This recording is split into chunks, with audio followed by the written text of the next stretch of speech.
And do we call the meeting back to order at 8:15? Any other?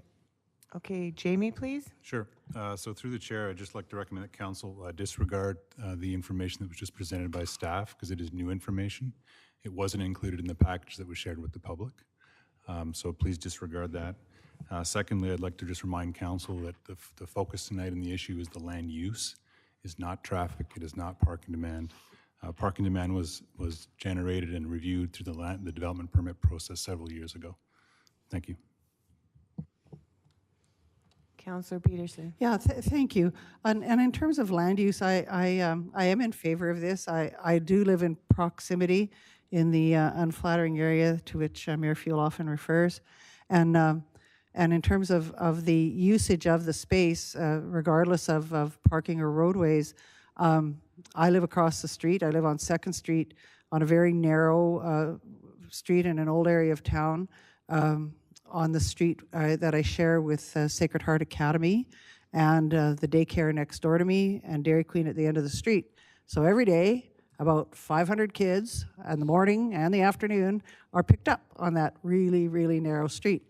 And I, over 40 some years, have spent a significant part of my time trying to scam parking on the side streets because people are in my driveway or on the side streets because they're so desperate. But it works. It still works. And so for all of those years, there's always been a very large school on that site, like I said, with 500 children being dropped off and picked up at almost exactly the same time every day. And it does work. So I am definitely voting in favor of this bylaw. And I'm grateful to see another child care facility in the community. Any other questions?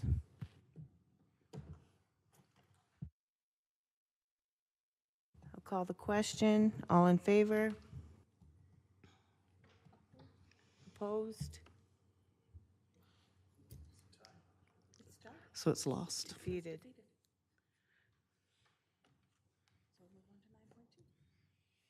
Okay, we move to 9.2, Land Use Bylaw Amendment, Bylaw number 25-04, Lakewood Phase 2B. And I'm looking for a motion.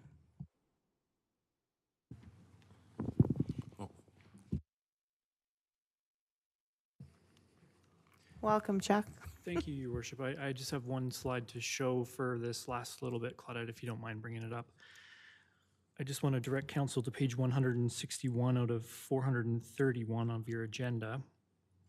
This has to do with what Councillor Peterson brought up earlier, which was an excellent point. For some of our R2, R2X, and R3 districts, a 1.2 meter side yard setback is new. And you can see on page 161 of 431, we give the staff discretion 1.2 meters to 1.5 meters for all of these districts. So when an application, a hypothetical future application comes in for an attached house, it'll be circulated to the development department, engineering department, and fire department. And if they have any concerns with going down to that 1.2, it'll be raised at the development permit stage. And this is new for us to have the 1.2 in these districts, the R2, R2X, R3, but we've left it flexible for the developer and ultimately up to staff's discretion in the end, which would involve professional technical review at the development permit stage. So I wanted to say that. I don't know if I emphasized that enough in my first part of the presentation. And then just tonight, we're recommending second and third reading for this bylaw. Thank you, Your Worship. Councillor Peterson, please. Your Worship, I'd move that council give second reading to bylaw number 25-04, being a bylaw to amend the land use bylaw number 14-11. And if I could speak regarding the amending bylaw. I am in favor of this bylaw. I think that the developer has gone to a great deal of work to comply to a huge variety of circumstance in this community, and that they bring a lot of value added in the multi-use dwellings that they're bringing into the community. And I appreciate the comments brought by local community members, and appreciate the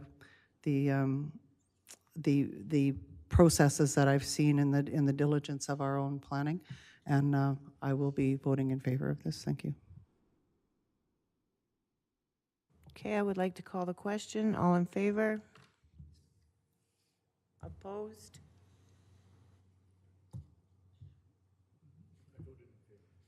Thank you. Councillor Montgomery, please. Thank you. I will move the council give third reading to bylaw number 25-04, being a bylaw to amend the land use bylaw number 14-11. Any discussion? Seeing none, I call the question. All in favor? Opposed? Carried.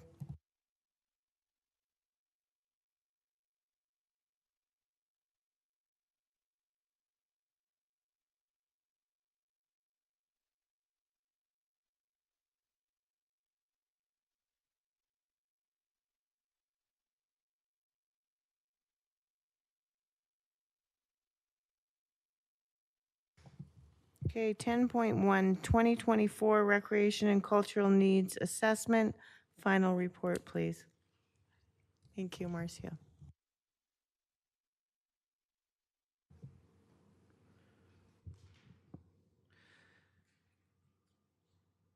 Good evening, Your Worship and Mayor.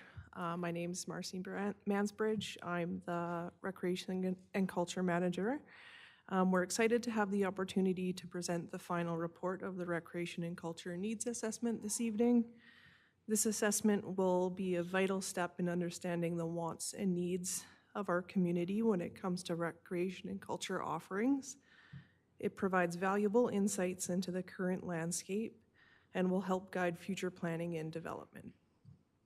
I'm pleased to introduce both Rob Parks and Megan Dingwall with RC Strategies, who've been leading this project. Rob and Megan are joining us virtually and will be walking us through a presentation which outlines the findings of this report. One of the reasons RC Strategies was awarded this project is because of their prior involvement in our community. So back in 2020, RC Strategies conducted the 2020 Recreation and Culture Master Plan, which Rob led that project. So having said that, I'll hand it over to both Rob and Megan to speak further on the findings of the needs assessment.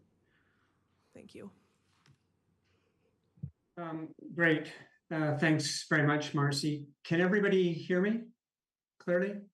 Very good, thank you. And I just have a presentation that I'll pull up. So I'm going to share my screen here.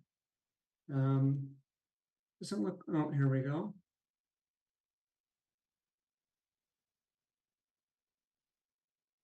We just do the next check here. Is everybody able to see the presentation? Yes, we can, Rob. Go ahead.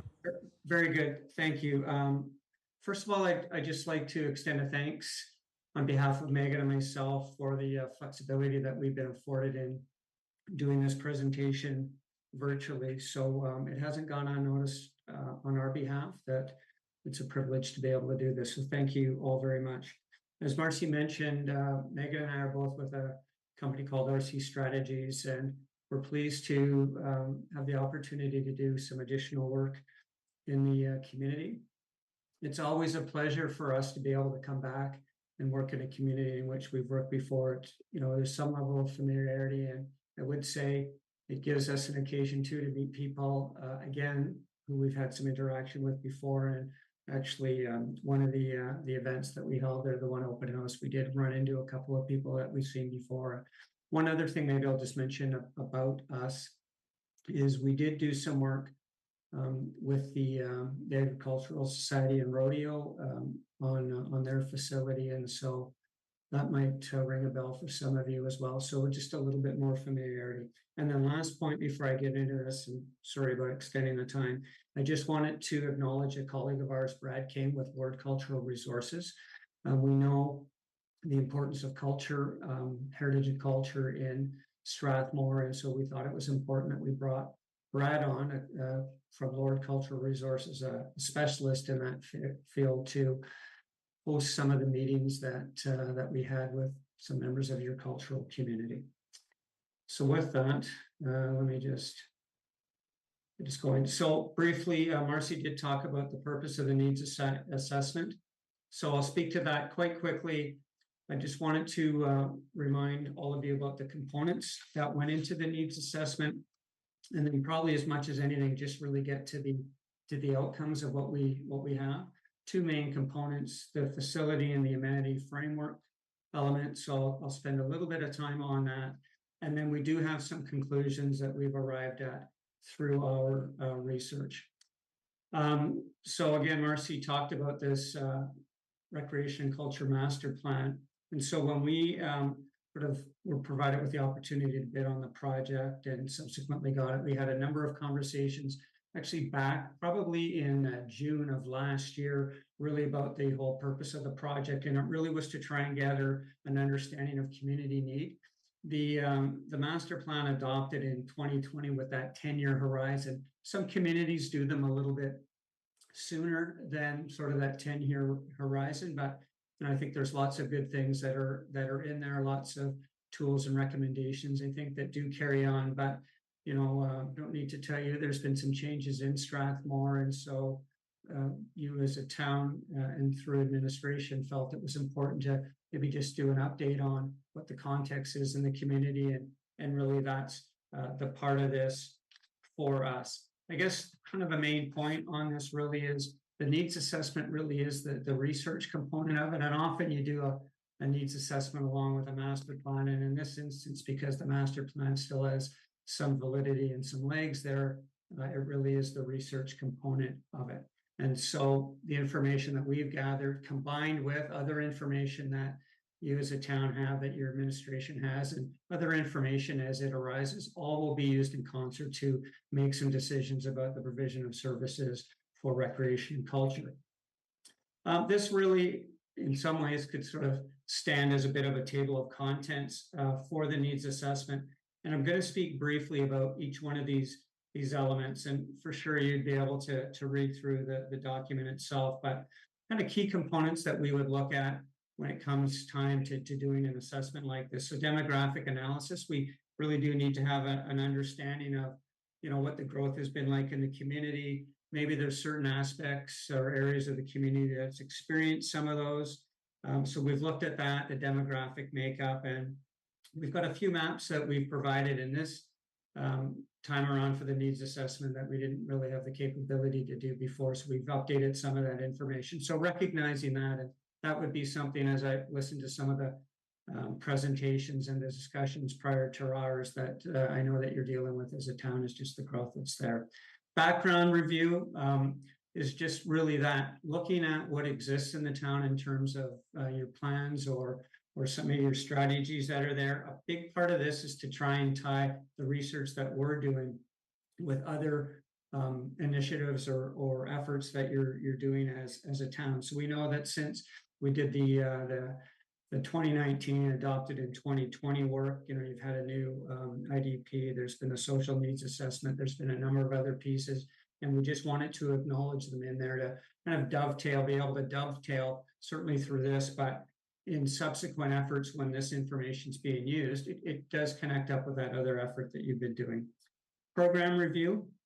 Town of Strathmore directly does deliver some programming, is involved in some events, but a really significant, I guess, cog in the whole system of recreation culture delivery or community organizations. And so we've recognized that here, that the role that town has in direct provision, but the support of the provision from others. And so we've not have an exhaustive list, but we've identified many other entities and some of the programs and services that they're providing.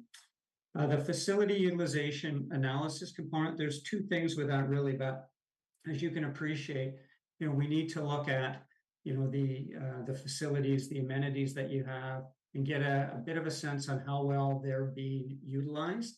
There's a couple of main ones. Certainly, the motor product sports center is one. The aquatic center, and certainly the family center. And we did note a couple of things. So you're starting to bump up against, pretty full capacity when it comes to the arenas that are in the community. And so I'll come around towards the end and just sort of speak briefly on what one of the conclusions, not a recommendation, but a conclusion that we've got regarding that. In terms of, you know, your new facility there, the Motor Product Sports Center, you know, there's some good use and some growing use in that facility. And I would surmise that, you know, as a council, you're probably pleased with how that's being used. Certainly there's some capacity for some additional usage in there. And then the other one is the aquatic center. And so we heard a bit about that through some of the engagement work that we did. And we applied, we call it really a proprietary methodology to look at, you know, what the capacity is like there. Certainly the comparing it to, you know, broadly other communities in which we've done some work, your pool is getting pretty good use, but there is some capacity for some additional use. And when I get to the point at the end of this with some of those conclusions, I'll kind of speak a little bit more to that. The other part of that facility utilization analysis is just recognizing the asset management practices that you have in place. It's not always the case in the municipalities in which we perform these sorts of research projects, but there's been a lot of work that's been done by you as a town to monitor and, as best you can, take care of those assets. So there were some formal assessments that have been done, you know, and there's documentation that we've referenced in there. But I think a key message for us looking through that is, you know, the town is actively looking and taking care as best it can with all of its facilities and amenities. And that's an important component to it. There's significant investments for any municipality and certainly for Strathmore. And so it's important to get the best use that you can out of that. The trends component, sometimes I like to say we just want to take the blinders off a little bit and look out beyond what's happening in Strathmore generally and see maybe there's some trends that are happening, you know, in other communities, provincially, maybe even nationally, that we can look at and sort of presented in the document. And maybe there's some fodder for thought there about how that might be applicable to the town. Certainly one that we're starting to see, we saw it last summer, right, is looking at some of these pretty significant facilities in a community and their use as, you know, emergency response centers, right? Whether it has to do with, you know, some fires. We've seen that in a number of communities, certainly, but even hotter weather, they're starting to become places that maybe are being used for things that we traditionally didn't think about them being used for when they were originally built. And then down the right-hand side just speaks to the engagement tactics that we employed. So I referenced the open house, and that was the community forum. Not huge attendance at that, but really that was the opportunity for us to publicly launch the project, and it kind of coincided with some information on the town's website. I would say that did actually bump into a few people at that event who had come out from some of the engagement activities that we did for that project 5 years ago. We did field a household survey. We did open it up and solicited some response from some members of the Wheatland County that live around the town. So 358 responses, about three-quarters, just over three-quarters of that are people that live right in the town. And so it's important, obviously, to recognize those findings, but knowing that those who live in fairly close proximity to Strathmore but live out in the county are part of your market area.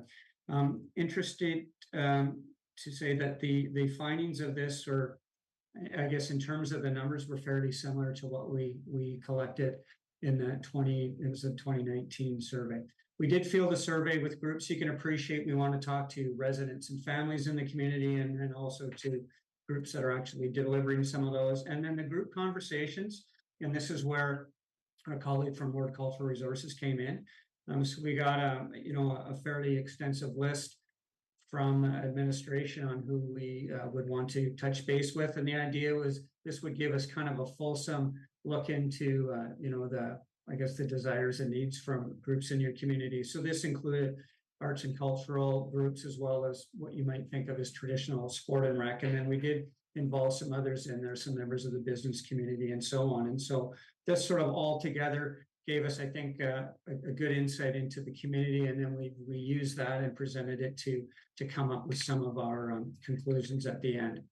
This is the other element that I really wanted to speak to, and so this little graphic refers to a couple of tools that are in there. We did a similar process back in for that 2020 document.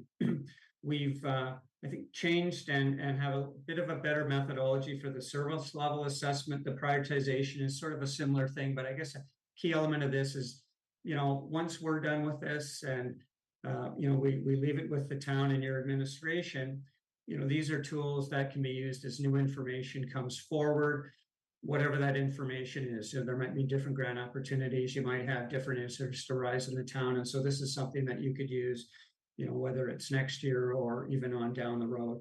The service level assessment really kind of answers the question about, do we have the right amount of facilities and amenities? And then second to that is the prioritization of, there might be a lot of things that maybe, we need to look at. And we know that budgets are pretty limited. And so then you want to do a little bit of a prioritization. So we have a tool there that goes into that. So just wanted to spend just a moment or two just talking about the service level assessment. So we have two components to that.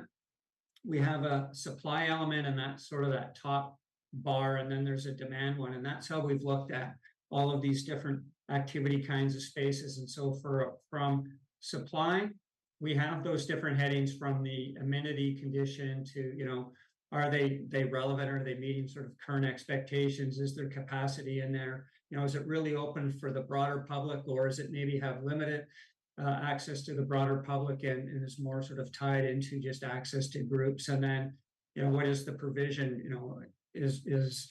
Are there great supply within the town? Is it within the region? That sort of thing. And then the demand part is in that secondary bar, I guess, kind of in the middle there, sort of looking at the community composition. So, is this amenity responsive to the current population, but what about future? So it sort of speaks a little bit to maybe future proofing the public support. Well, we would get that through, could be delegations to council, but certainly through the engagement that we did.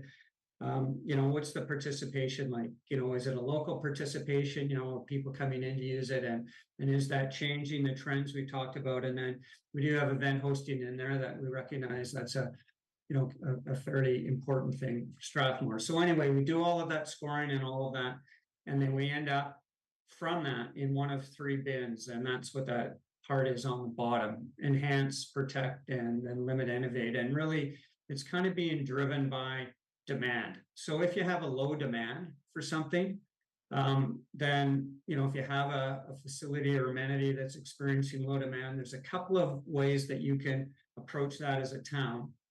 One, limit investment in it. So it doesn't necessarily mean that you might not, have as much and you're going to shut things down or, remove sports fields or something like that. But it might mean that, as pressured, as you start to maybe experience some thought about, hey, do we need more of these things? Maybe there's been some, squeaky wheels in the community. If there just is low demand on it, then maybe you might not prioritize that over something else. And then the innovate part of it really is, can we be innovative to try and actually increase the demand of that? You've got a lot invested, whether it's in, direct money spent or just even resources for the upkeep and maintenance and staffing of it. And so how best can we, get it used? Maybe there's some innovation. And then the other two there at the top really are high demand. So you can see that if you don't have much supply in that upper left, but high demand, it suggests that, there's some enhancement that could be looked at. And then if it's, high supply and high demand, then maybe protect what you have. So, you've got a decent amount that's addressing that. We just want to make sure that we're able to continue on with it. So this is the service level assessment. So we would go through and do some scoring on that. And then from that, we would do a prioritization thing. So you can appreciate that we would probably have, and we did in this instance, a number of things that were in the protect or enhance through our scoring. And then so from that, we then did some prioritization. You can't do everything all at once. And what we found through the tool, and I might have talked about this back in 2020, It doesn't suggest that there aren't lots of important things, but by having these tools in there, it just facilitates a structured way to look at it and then do the prioritization and even doing that assessment. And so in the yellow bar down the right are those fields that we looked at to do that prioritization. So the top one, the service level assessment, that's the one that I just went through in the previous slide. That does fit in on this. Public benefits, you can see we've got the financial aspect in it, the third one down, you know, the alignment with your broader municipal priorities. You know, you might be looking at, you know, emphasizing certain things over others. Maybe you're really decided as a council that you want to look at and really foster partnerships with nearby municipalities. Maybe it's business development that could influence this. The second from the bottom, is it adaptable? So, you know, everything, I guess, to some degree and with the right amount of money is adaptable. So we've seen in some communities that they've taken pools and turned them into gymnastic centers. It's probably a little bit more involved in that than just having like a gymnasium that, you know, you quit playing basketball and then you started playing pickleball, for example.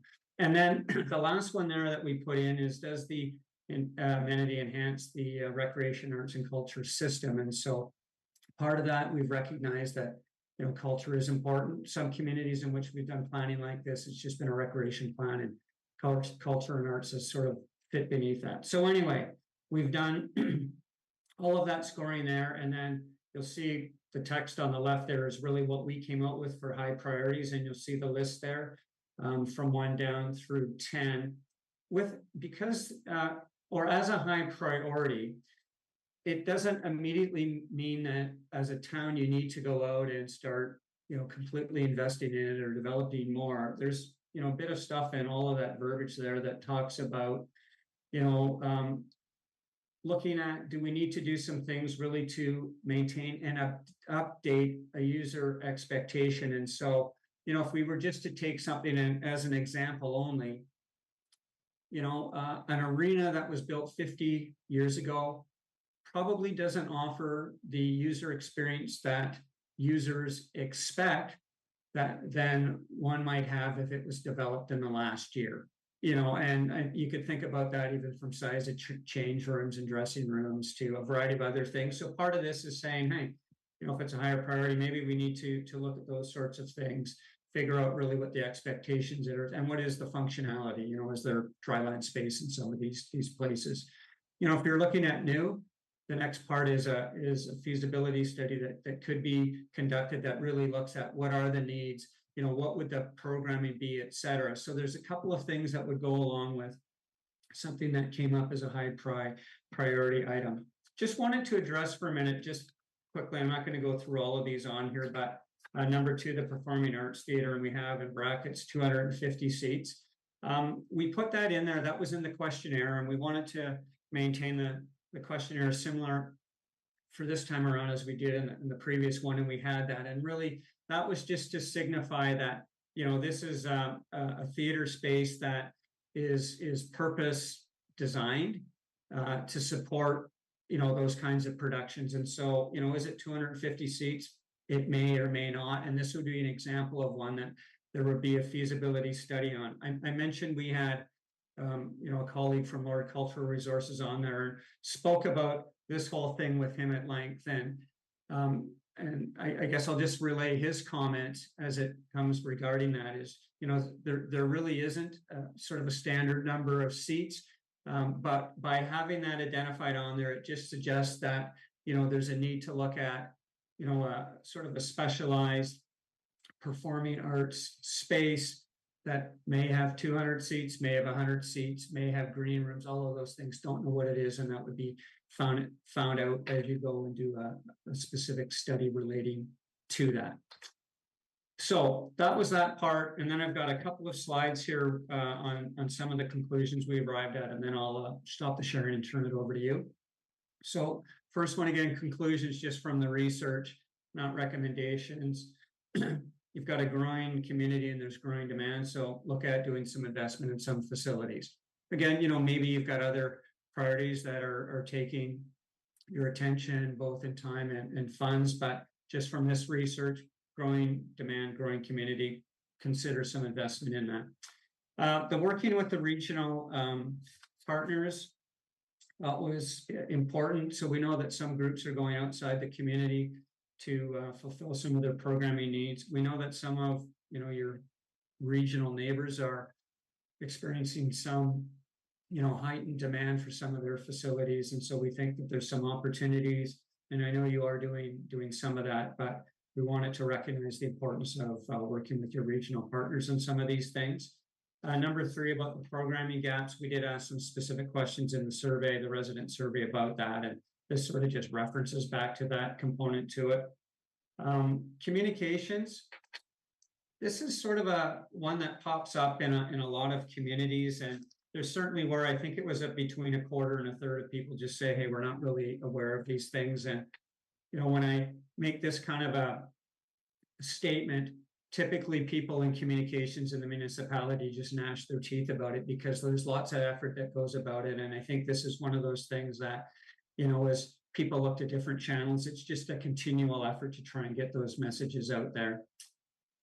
In terms of culture, there's a couple items here that really arose through some of those conversations with the cultural community. So just clarifying the benefits of it and having a renewed vision and policy related to culture. So I think the cultural community is pretty invested in what's going on, and I think the people in the community like that. And so through this is just maybe getting a renewed, fully encompassing vision for culture in the community.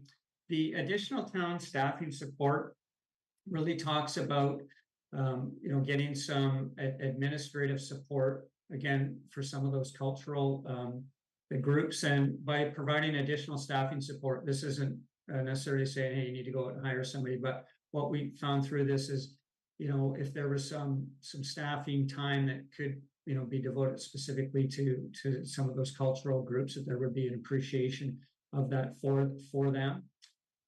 The number 7, the increased funding or fundraising support, the same thing. I mean, everybody's interested in getting some more funds, for sure, we get that. But part of this really is making the grant process a little bit easier, the application to apply for grants and work with the town maybe a little bit easier or more streamlined as much as possible for them. And then 3 conclusions based on those facilities that I spoke about. So the aquatic center, I kind of hinted at it before. There is some sufficient space for additional use, but we know that there's going to be some times where there's going to be heightened use. So really, this becomes more of an exercise instead of thinking, oh, do we need to expand our facility, or do we need to even look at another facility? What we would say through this process is probably not yet, but we could look at hours of operation. There's a connection with staffing on that, and even allocation. So who's getting access to the pool? What times are they getting access? Are there opportunities to, have multiple groups, maybe sharing the space a little bit differently than they might be now? So that was our conclusion for the aquatic center. The family center talked about, bumping up against, prime time capacity issues there. So looking at some collaboration with your regional neighbors, talking to some of the those regional and rural communities, there's a real appreciation for the fact that their facilities are being utilized by, maybe it's Strathmore minor hockey. There's some participants who, are part of Strathmore minor hockey who live outside of town who would come in and use that. So, I look at that as maybe a kind of a network of facilities, but, certainly maybe tackling, capacity issues as it gets more pronounced regionally might make sense. And then the Strathmore Motor Products Sports Center. Apologize, I think I might have got that wrong, the name when I was saying it earlier, but just to continue to monitor the use there. The use is going up, and you want to continue to see it. There's been a lot that was invested in that, and we're just saying here, kind of continue on with what you're doing and launching that, and maybe there's some improvements that get made or some enhancements that get made later on. So I think that's it. So I'll stop the share and willing to take any comments or questions from you. So thank you. Any comments or questions? Councillor Wiley, please. So I see that there was 357 survey responses. That included some from outside of the town. Is that a normal sample size for a town this size? Yeah, I guess I would say sadly, and I'm saying sadly, so I've been in this game for almost 20 years, and what we've seen is participation rates are going down. So when I first started this, we might have participation rates of, bumping up to 20%, and now it's fairly common that we might have 3 to 5%. I think part of that's just tied into the fact that, and I don't know if that's specifically the case in Strathmore, but people are being asked to weigh in on more things than they did before. So we would have liked to have seen more participation, but I guess the quick response to your question is that's becoming more and more common. And the information that we had, that was the best we were able to get. And I think it does provide some good insight. Yeah, you're probably hardly alone in a survey or finding that low of a percentage response. I know it's a perennial problem, but do the results then reflect what the average resident is thinking, or is it more likely these are just the opinions of the people who adamantly are either in favor or against development? Like, these are just the people who care enough to respond then, really? People who care enough to respond, we did deliver a postcard out to residences to encourage participation. And while that might seem insufficient or really minor, what we've found through that process is it does encourage and does engender participation from those who might not be really keen users or participants of recreation or strongly opposed to it. So just even that little invitation does help a little bit through that. I think with any survey, you're going to get people that probably have a little bit more of an interest than not. But I think in this instance, we did get some people who, maybe are much more of a casual user than others. Yeah. So maybe correct me if I'm wrong, but my read on such a low percentage response is that probably then the vast, vast majority of residents are just completely satisfied with the recreation and culture amenities in the town. Maybe perhaps that's why they didn't respond. Yeah, I guess sort of the other side of that coin, and sort of agreeing with you. If there was I would suspect if there was a really burning issue that people were all fired up about, the numbers may have gone up. Yeah, I appreciate that. I do have a follow-up question, Deputy Mayor. Is that okay? I just question about the aquatic center. I see that it's at about 50 to 60% capacity. Is that a high amount or a low amount for pools that you've studied? Yeah, so maybe just I'll speak really briefly just about the methodology a little bit and how it was arrived at. So we have one member of our firm who has been working in the aquatics area for decades, and I don't know if you'll believe this, but he's even older than me, and he's been at this. So he's looked at aquatics for decades, and has sort of come up with that and some of those, I guess, metrics that we used in there to do the calculation. So what we've seen for your aquatic center, it's higher. I would say it's a little higher use than what we've seen in others. So I think we quoted it in the report that, what might be typical is kind of 30%, and I think we're at, 50 to 60 for you. So I would say you're getting good use of the pool, still room for some additional use. Thank you. That's all my questions. Any other questions? Council Montgomery? Thank you. So my first question just has to do with on page 64 of the report. It says graph 31 is user fee support, but then the text above it talks about just participation levels in that are being observed. Is that graph mislabeled? I'm just struggling here to get it up. Megan, are you able to get that? Yes, so that would just be an edit we have to make. So that sentence there is incorrect. Yep. Okay. Councillor Montgomery, could you say it again just so I can make the edit on my page? Just on page 64 of the report, graph number 31, it just says user fee support as opposed to participation level trends, I guess you could call it.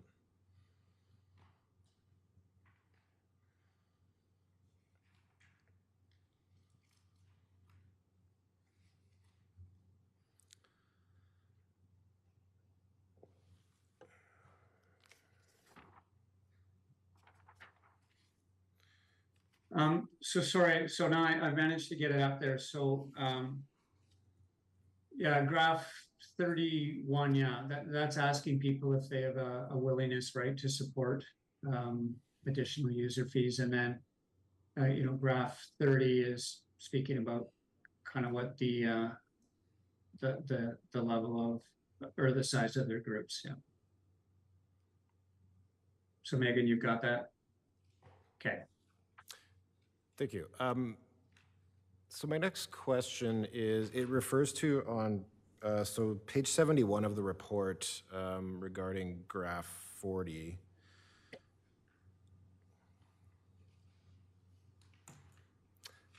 So my question is, how do higher user rental fees ensure community needs for recreation are met? Yeah, so really what this question is just finding out if there's any sort of appetite to pay a little bit more from groups. So, in the resident one, we asked a little bit about increased taxation. And so with groups, that wouldn't be a mechanism, right, that sort of is applying to them. It would really be around paying more. And so what we've just indicated here is, do you have any kind of appetite to actually pay a little bit more if it means that things are better met? So I mentioned about the example of an arena that maybe doesn't adequately address modern user expectations, and whether it's size of change rooms or maybe dryland training. And so this is really, in this instance, when we're asking this, it might be saying, hey, would you actually pay a little bit more if we could make some changes in the arena, if that's what it is, that would address community need a little bit more. The one thing that this doesn't do is it doesn't really answer the question of, well, what's the project that I'm referring to, or what it is. So you can appreciate that, if we were looking at heightened user fees in the, for a sports field, and those funds were going to be used to develop an indoor facility, maybe those outdoor sport field groups wouldn't be in favor. But really what we get out of this is that, there's, over half of groups say that, hey, they're willing to maybe, support it financially a little bit themselves if there is going to be some payoff. So not interested to pay more if they don't get anything, but if there's some improvements, they would be willing to look at what that is. Thank you. And so on the next page, it mentions how one of the top organization challenges is funding and keeping user costs low. Those seem contradictory. That on one hand, the a majority is saying we're fine with paying more, but then on the other hand, they're saying we're struggling to keep up.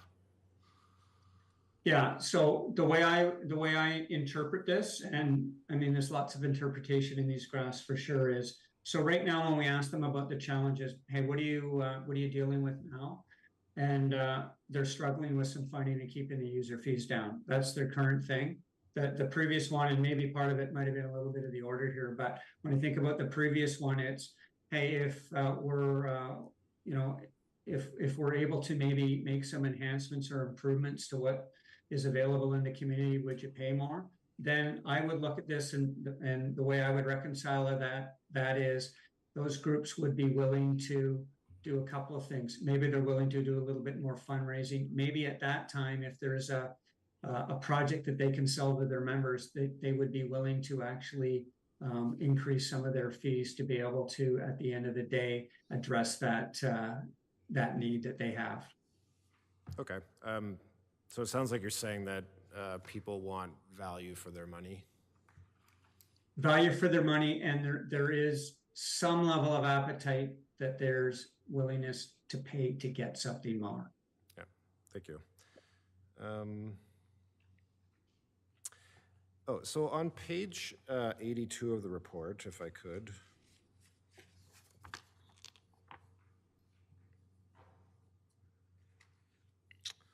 At one point, let me find it here.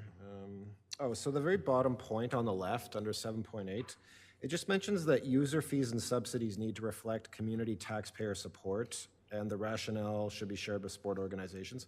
So the first part of that, where it says user fees and subsidies need to reflect community taxpayer support, could you just maybe clarify what that means exactly? Yeah, so user fees, you know what those are. When we talk about subsidies,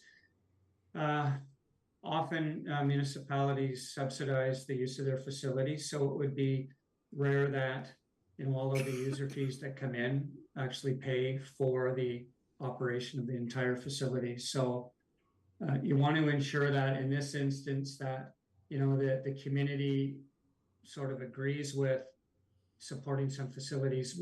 Some communities, there would be real strong agreement that, and this is in the sort of the trend section a little bit more broadly, right? This is the part when I said we would kind of look beyond Strathmore and provincially, nationally, and so on, but that people need to agree with the fact that there's going to be some subsidy, that the town is going to support these facilities, and that user fees are going in to them. And then the notion of the rationale should be shared with sport organizations. So in other words, we're really trying to talk about here of having open communication about the costs of operating these kinds of spaces, and really what the contribution of the town and the user groups have been in supporting the operation of those. So this is really around ensuring that your taxpayers, your ratepayers, and your user groups have an understanding of what it takes to operate and deliver a facility into the community. And it's been in a lot of communities where I don't think there's an appreciation of how much the municipality actually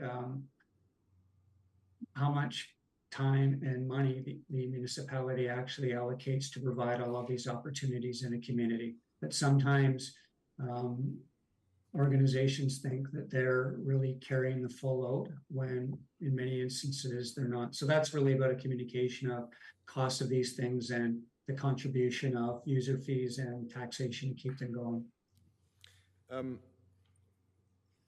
How would you recommend that a community or the town of Strathmore measure taxpayer support for certain sports or leagues or uses? Well, you would get some of that support through community surveying, for sure. You would see it there. I think probably in the work that we do, we would look to that a fair bit. I mean, you could specifically ask, you'll get that if you were to go down the road of looking at doing some significant investment in a facility, and you ask some questions in the community about that, you'll probably hear fairly loud and clear what the level of support is for some of those things. Okay. Okay. Thank you very much for answering my questions. Any additional questions? Thank you for your presentation.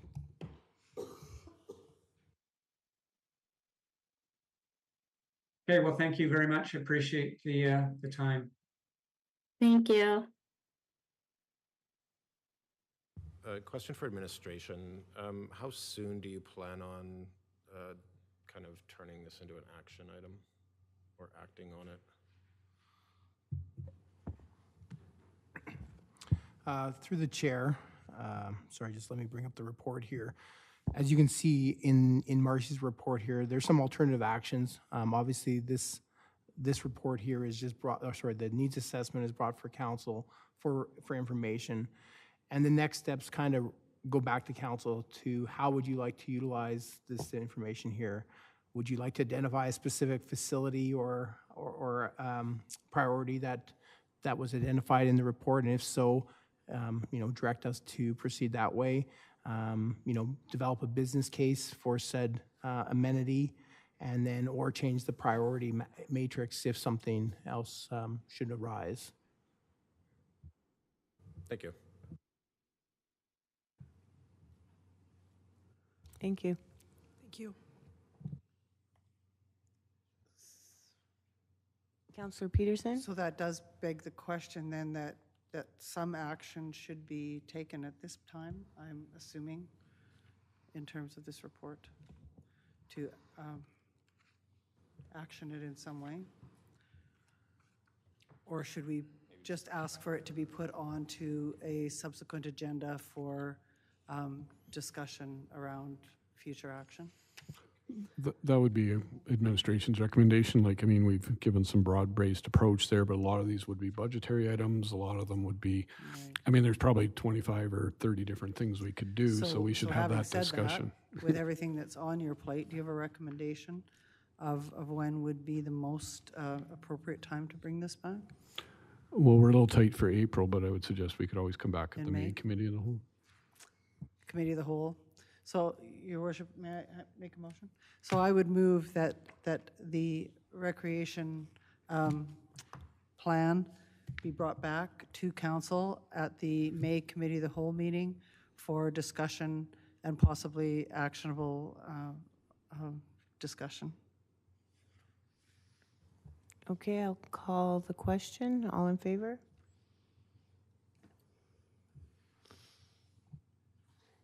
I hope somebody can make sense of that motion. Thank you.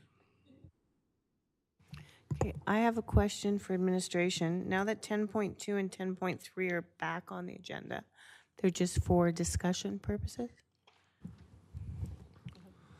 Thank you, Your Worship and Council. So now that 10.2 and 10.3 are back on the agenda, administration might provide a brief intro, but then be willing to take questions from council on those two items, starting with 10.2. Okay, so I call administration. So like John referenced, we don't have a formal presentation on 10.2, but what I can say is we obviously went through a workshop with council to undertake our annual review of council's strategic plan. As part of that discussion, we did have some conversations around some outdated policies that we are recommending be rescinded, along with conversations around capacity, and therefore got some informal guidance regarding outstanding resolutions and the ones that maybe council would like to focus on for the remainder of its term. This is bringing it back to ensure that we got it exactly the way the council would like, and then ultimately with the recommendation to move forward with the recommendations that are on your agenda. Okay, any additional questions for administration?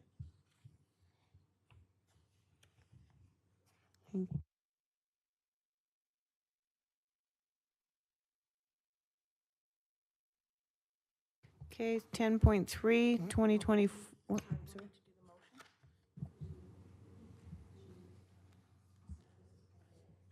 Okay, I'm looking for a motion, please.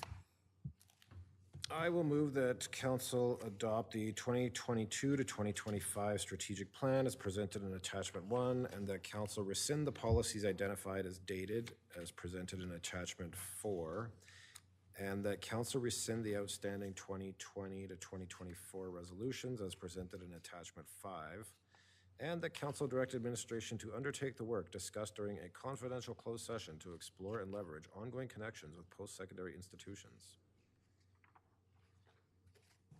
Any discussion? Councillor Wiley. Yeah, so it won't come as a surprise to anyone here. I won't be supporting the strategic plan again for the second year in a row. The main reason is I just can't attach my name in approval to anything that has any of this DEI initiatives in it. I know that we've agreed to move away from it, but yet it still exists within our strat plan. And the second is ultimately, if I was in charge of the strat plan, there would be a much bigger priority toward finding efficiencies and cutting spending. So I support everything else in here, but just because of this strat plan for the second year in a row, I will not be supporting our council strategic plan. Any additional questions? Councillor Peterson. Thank you, Your Worship. I don't think we ever agreed to move away from DEI.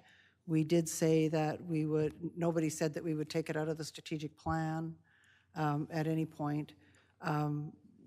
And so I think that, it's a misnomer to say that we didn't agree to move, that we agreed to move away from it. At no time did I ever agree to move away from it. It's an integral part of the strategic plan that we put together in 2022 and have continued to support through council motion to this day.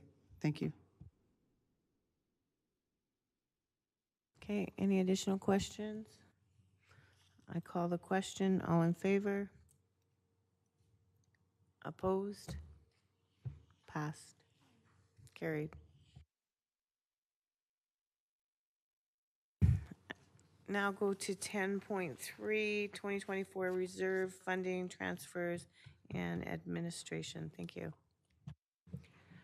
Good evening, Your Worship and members of council. I'm Riley Brawley, Manager of Financial Planning, Budgeting, and Reporting for the town.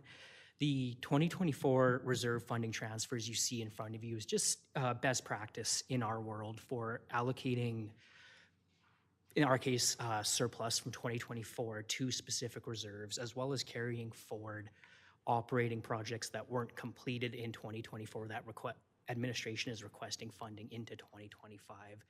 And the third piece on the recommendation is just a housekeeping item. The water license that we completed purchasing in 2024 was originally out of the financial stabilization reserve. We feel that the capital water reserve is the better place for that. So just a housekeeping item.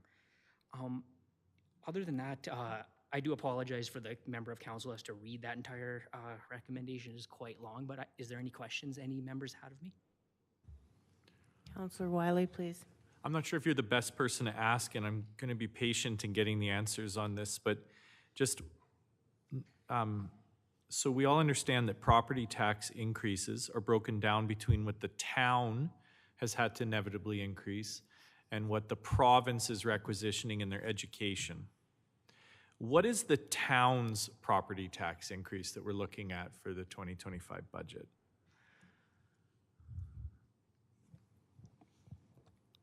Your Worship and Council, what we had proposed in the 2025 budget, I believe it was a 3.62% municipal property tax increase, or total tax increase. This is where we had reductions within the operating budget. From when we started with a surplus of $100,000. When with reductions and additions within to the budget, I believe we've finalized on 3.62%. Yeah, so in fact, it would even be lower than 3.62 because that was estimating the province's education tax requisition would be going up by 5%. So that actually includes our original estimate of the province. That is correct. So what the town is actually taking off the property tax would even be lower than the 3.62%. I don't have that number in front of me. It's okay. And now what is the province coming out and saying that now with the new province's education requisition numbers, well, it does. I'm being told this has nothing to do with this. Can I carry on, or am I being told to stop? Can I ask for direction from administration, please?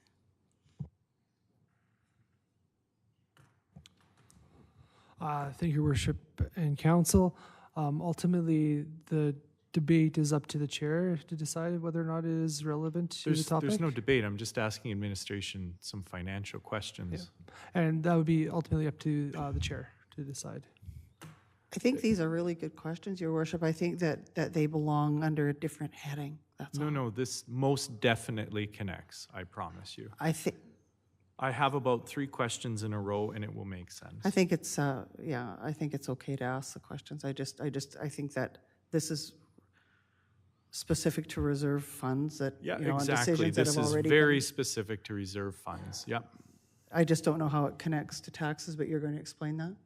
Absolutely. I will Okay. explain that. Yep. Okay, Councillor Wiley with your 3 questions, please.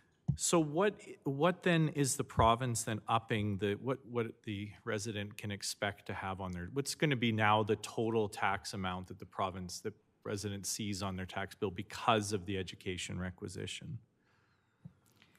We do not have those final numbers right But it's now. closer to Over 8%. over 8%. Yeah, I get, now here's where I'm going with this, is that's so frustrating because our administration and this council worked so hard in getting our property tax increases absolutely as low as possible, even taking into account that the education requisition might go up.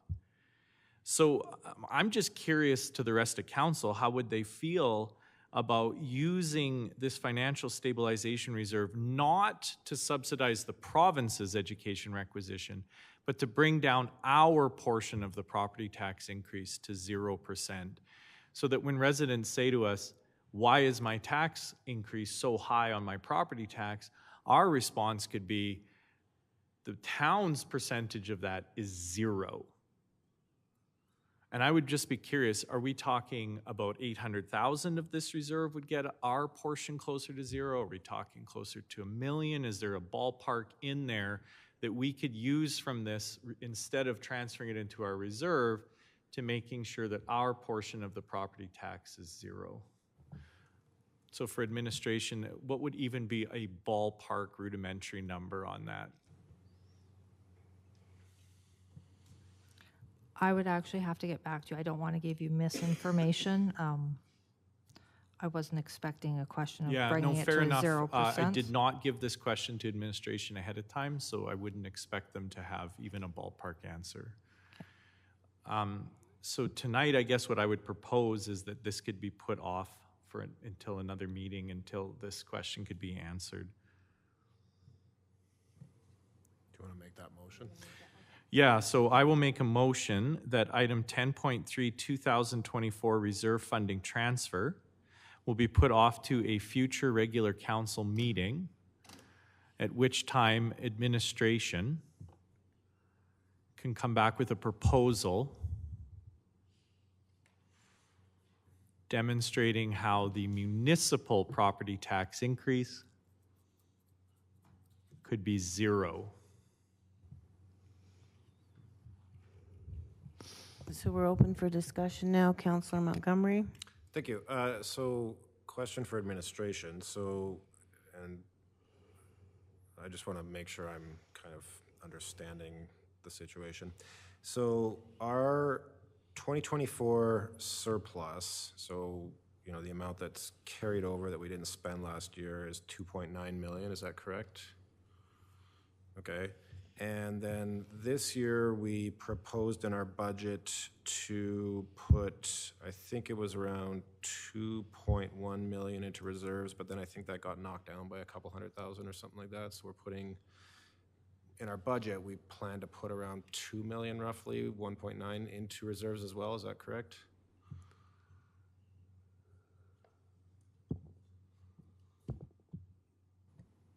We don't have that number in front of us at the moment. I'd have to get back to you. It wouldn't take us long, but I couldn't do it during this meeting to pull this together for you. The one thing I do want to mention this is our final piece to close our 2024 year with our auditors. So if we do not transfer this money to reserves, this will be sitting in a unrestricted surplus. And what we're doing here within the transfers to reserve is we're moving this money into a restricted surplus, so then council has an easier ability to access these funds. Okay. But if I'm not wrong though, like in my numbers, we could be looking at putting around 4.2 million in reserves this upcoming year? Through the chair, that is the first piece of it. The second piece of it is like bringing it back out to support the carry forwards of these projects, though. So it's not a net of 4.5. You'd have to factor in the cost of those carry forward projects as well. Oh, like you're saying, like these, like the 20,000, the 100,000, the okay. Yeah. Okay. So I like where you're going with this, Councillor Wiley. I apologize to administration for any extra work that might come from this. I agree that we do need to soften the blow as much as possible while remaining fiscally responsible. So I would like to look at options for reducing our tax increase by reducing the amount that we plan on putting into reserves for this upcoming year. So I will support your motion. Thank you. I would like to just share something.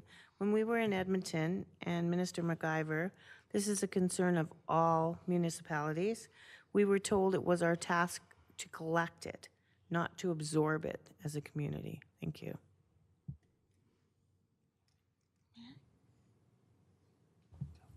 Kevin, please.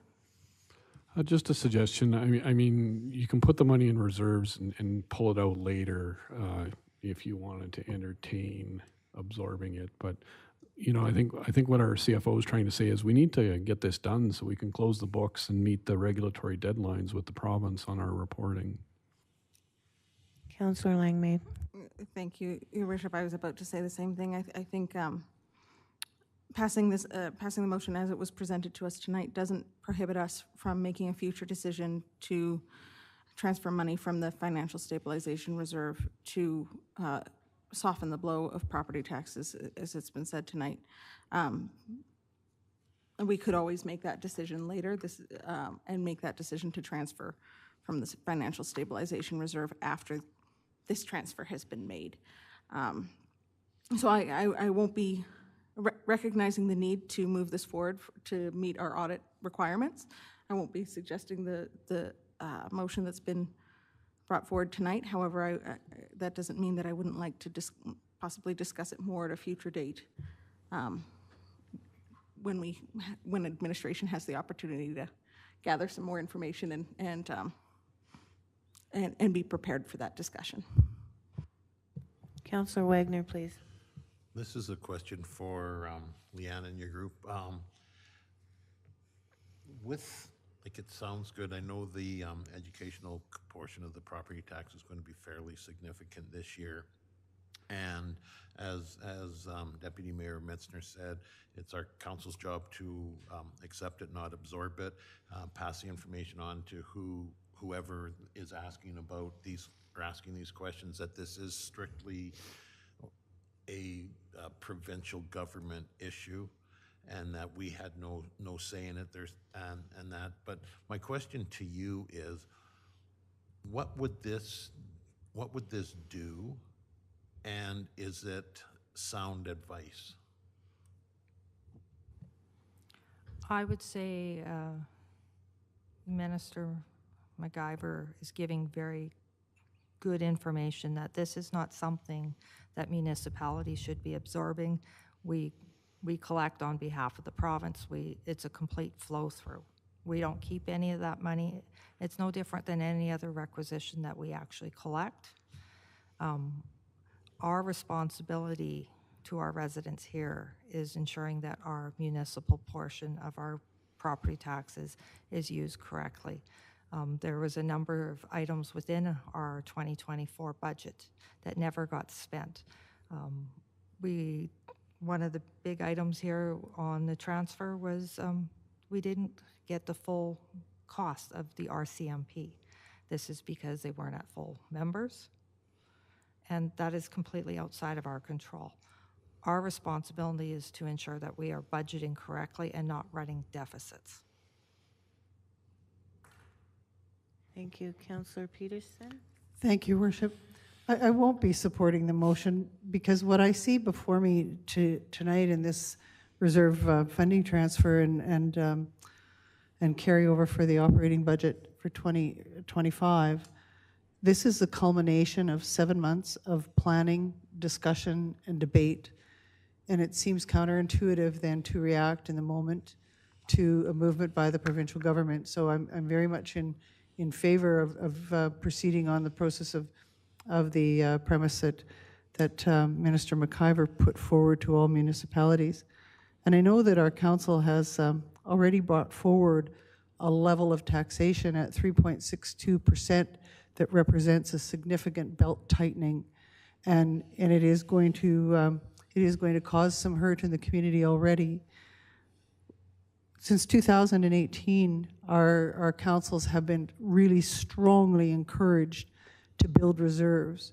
And we've been strongly encouraged to build reserves based on the existing reserves that we have, and that it is not fiscally responsible to continue in the manner that we had been by not establishing strong and robust reserves to protect ourselves and mitigate against future concerns and considerations, which in this current environment could definitely happen. So I would like to stay the course and continue forward with the very robust plan that we have in place. And thank you, Worship. Council Montgomery, please. Thank you. So I hear administration. I do.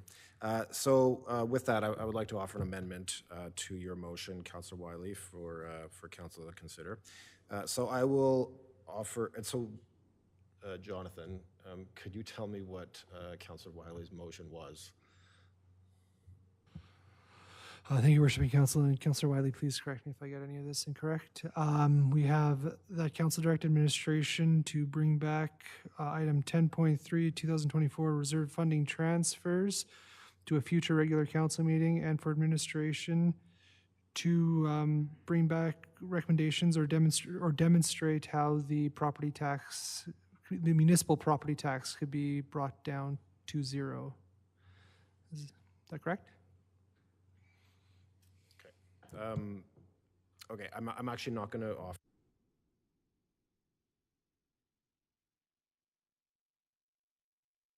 Yeah.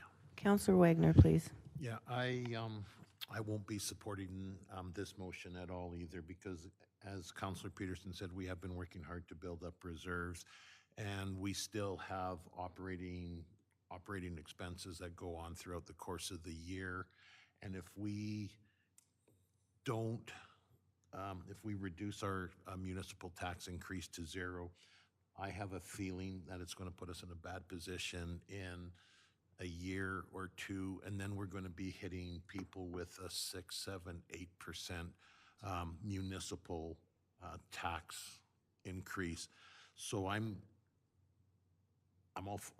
in favor of lowering taxes as far as we can. I think we have provided a fiscally responsible budget, but a little bit of, again, pay a little bit now, and hopefully it kind of stabilizes, or get that tax, zero tax percent, and then pay big time in the future is my thought. So I will not be supporting this motion.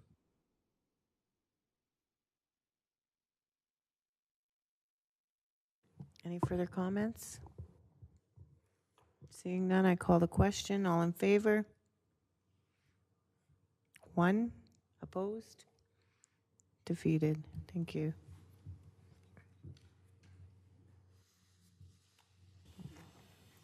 Councillor Montgomery? Thank you. I will move the council transfer $2,919,749 of the 2024 surplus to the following reserve accounts: Financial Stabilization Reserve, $2.04 million; Financial Stabilization Reserve RCMP, $532,975; Capital Reserve Fire, $96,774; and Water Reserve, $250,000. And that administration bring forward options in the form of a report for a reduction in the municipal tax increase to an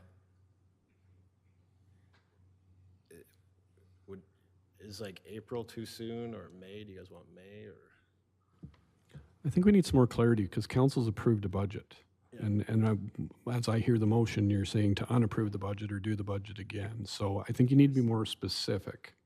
Well, I mean, like, so like in my head, you know, if my numbers are not too far off, you know, we're looking at putting about 4.9 million into reserves this year. It's, you know, and about 875,000 of that, it looks like, will be redirected to the 2025 operating budget. So, you know, that's leaving kind of around 4 million that we're putting into reserves. To do Councillor Wiley's idea, if we were to knock down our 3 point, you know, something, you know, even if it was 4%, that's around, you know, $750,000 to $800,000. So in my mind, we could reduce what we're putting into reserves as a whole. Instead of 4 million, we could do 3.2 million or some their amount, without kind of touching the rest of the budget, just, you know, reducing the amount we're putting into reserves essentially.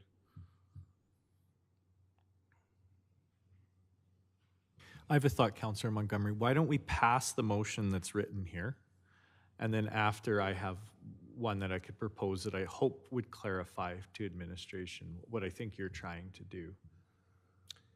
So with no amendments to this, we could pass this? Okay, well, so I will, since it hasn't been debated yet, I will amend my own motion to just, it'll be just what's written here. Thank you. Yeah, I think you have to read it all into the record.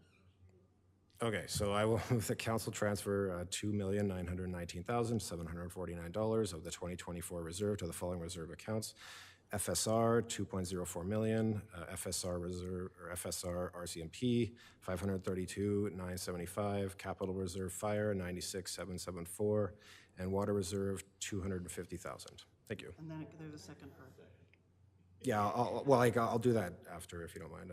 No, it's one motion. No, we can move that separately.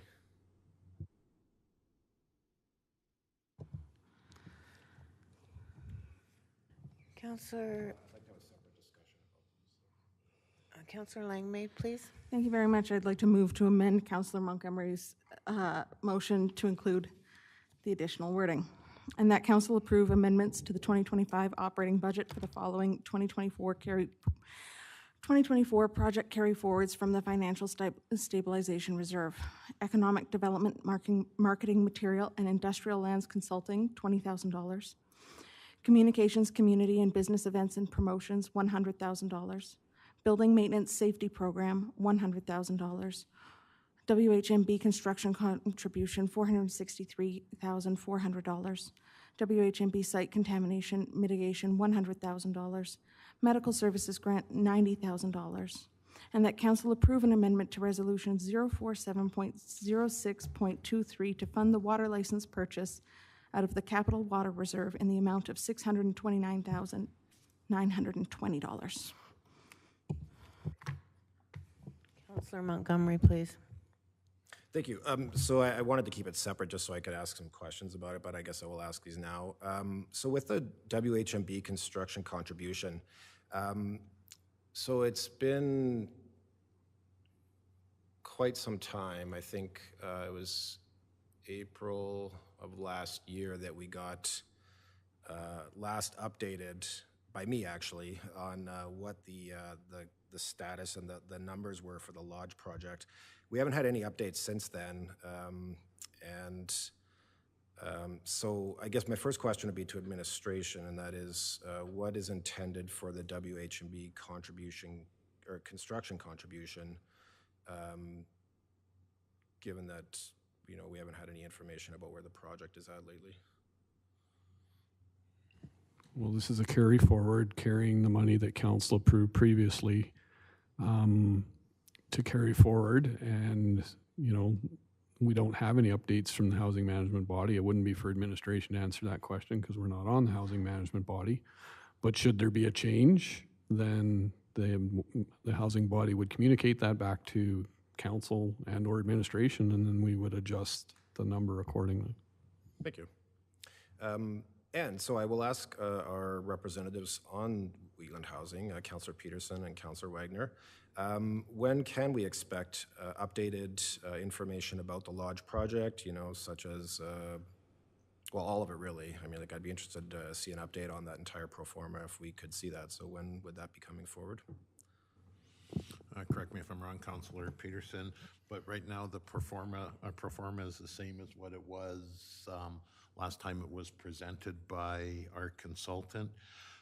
We have made, Wheatland Housing Management has made application through for the next round of for the next round of approvals, with the hope that I've heard March or April is when the next round should be discussed or presented. Then as far as the building committee goes, they have been working diligently with the consultants, M3, Derek Weiss, and Bird Construction, and M3 or 3M Consulting. So they're at the stage right now where it is, from last I recall, we're almost at that, we're pretty much shovel ready in the ground. They are working diligently at keeping the price through different cuts, different modifications at, again, this is where I could be wrong, but at 59 million, I believe. So they're working to keep that there, but as the longer things progress, the more the building supplies and materials go up. And when they do that, they do make modifications to the plans, and that just to keep it within that specified range that we have, that all the municipalities have agreed to.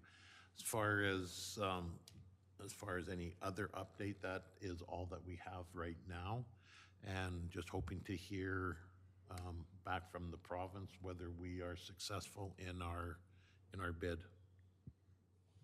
Thank you. And that was for the was it 18.8 million that you guys are asking for the province right now? Is that figure still the same? I believe that figure is the same. 18 point some million, I believe, is what it was. Okay. Yeah, thank you very much. I appreciate that. And I would certainly appreciate updated information on that project as soon as possible, or as soon as it's ready. Thank you. Any additional questions from council? I'm going to call the question. First, we're voting on the amendment, and then we're going to vote on the whole motion. Yeah, so Okay. this amendment, so we vote on that first. then So we do the whole motion. we're going to vote on Councillor Langmaid's amended motion. Which, as I understand it, includes all of 10.3. Thank you. All of 10.3. So I'm going to call the question. All in favor? Opposed? Carried.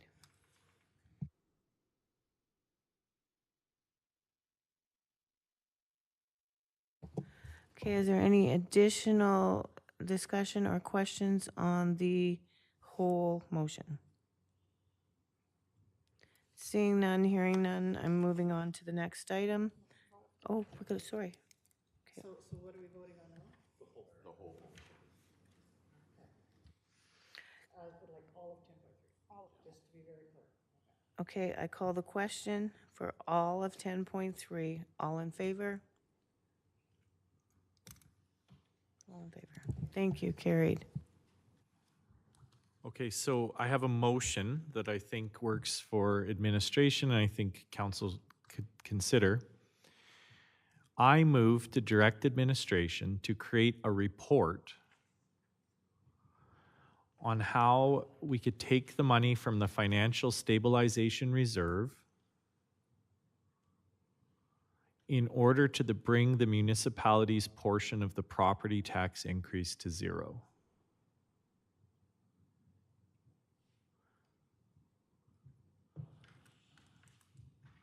And I have a question for administration.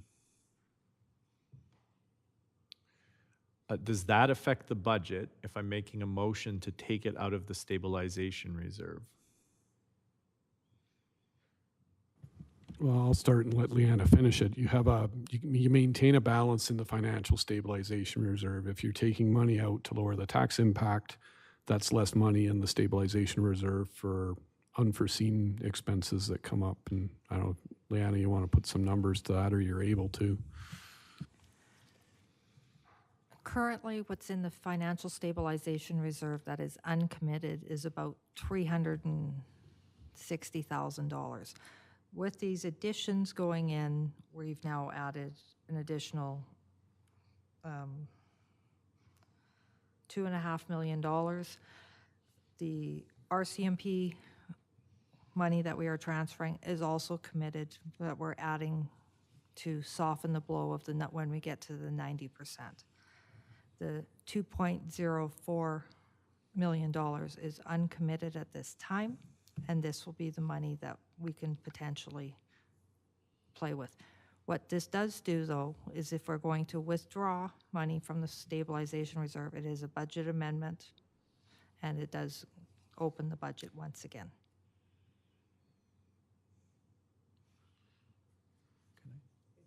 No, I have a question.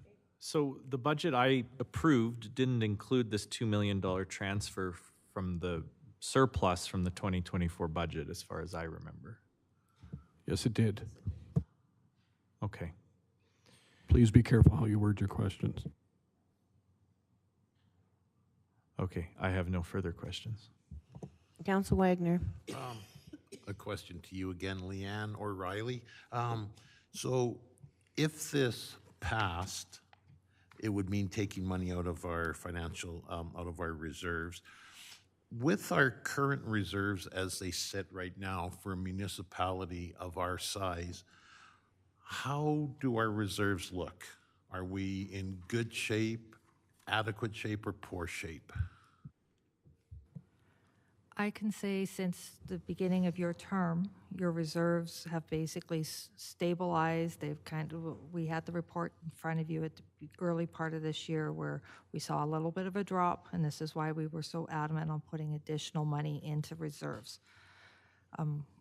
We looked at, during budget time, there was a request that we lower the percentage that we transfer from utilities into reserves. We did not change what we were transferring. So we stayed status quo. I would say that I'm going to stay with average. I'm not going to say that we're the wealthiest one in the neighborhood, and I'm not going to say we're the poorest one in the neighborhood. But one thing that we are trying to do is protect our residents for the future. And so we're not going to see the ebbs and the flows on the amount of municipal tax increases. Okay, and I appreciate that answer, and financially, fiscally, looking at it, to me, it does not seem like a good idea. I think we need to keep reserves in place, and that, again, for the people at home watching, I think it's setting us up for failure if we start doing this. So I won't be supporting this motion of Councillor Wiley's. Councillor Peterson, please. Thank you, Worship. Currently, our 3.62 tax increase is, I believe, among the lowest, if not the lowest, of the mid-sized towns and cities in Alberta. In this current economic environment, in my opinion, it is fiscally irresponsible to put our community at risk in uncertain economic times by depleting these reserves. I know that in our latest audits, in consecutive audits, I can't even remember how many, our reserves and lack thereof have been targeted as a major concern. So I cannot in any form support a motion that would deplete our reserves, especially with regards to financial stabilization, capital and water reserve, when we are in incredibly uncertain times. And so I will not Your Worship, be supporting the motion.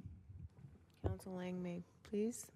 Thank you, Worship. I won't be supporting tonight's motion. I understand the desire to try and cushion the blow for our residents and to make life more affordable. But I also know that this council, when we were first elected, looked back on our finances and some of the decisions that were made during the times of COVID, where we borrowed from our financial reserves to subsidize our taxes and to create a cushion for our residents. And we all saw when we had those discussions that created issues for us and that eroded our reserves and it put us at risk. And it's all something that I remember in our conversations. We all agreed in general principle that we wouldn't do again, and yet we're here discussing it again. Throughout this term and particularly recently, we've heard about the significant investments we're going to need to upgrade our water reservoir to ensure that we have enough water in our community in the future. We've been hearing about the spend we're going to have to make to support the infrastructure to support the anticipated growth that we're seeing coming to our community. And we heard just tonight about the need for investment into culture and recreation facilities, and these are things that we need to save for unless we want to take out debt to do them. And taking out of our stabilization reserves takes away our ability to save for these things that our community needs. I cannot support a motion that is robbing from tomorrow to support the needs of today. It's not something that is forward-thinking. It's reactionary, and it's not responsible, in my opinion. So I won't be supporting this motion tonight. Thank you. Councillor Montgomery. Thank you. So, Councillor Wiley, what you're asking here is for not to change the budget, not to do anything to the reserves. You've asked for administration to produce a report on what that could look like, so that we actually could have an informed discussion. I think it's great to have more information. I think it's great to kick these ideas around in an open and honest and transparent way, and so I certainly support looking at options.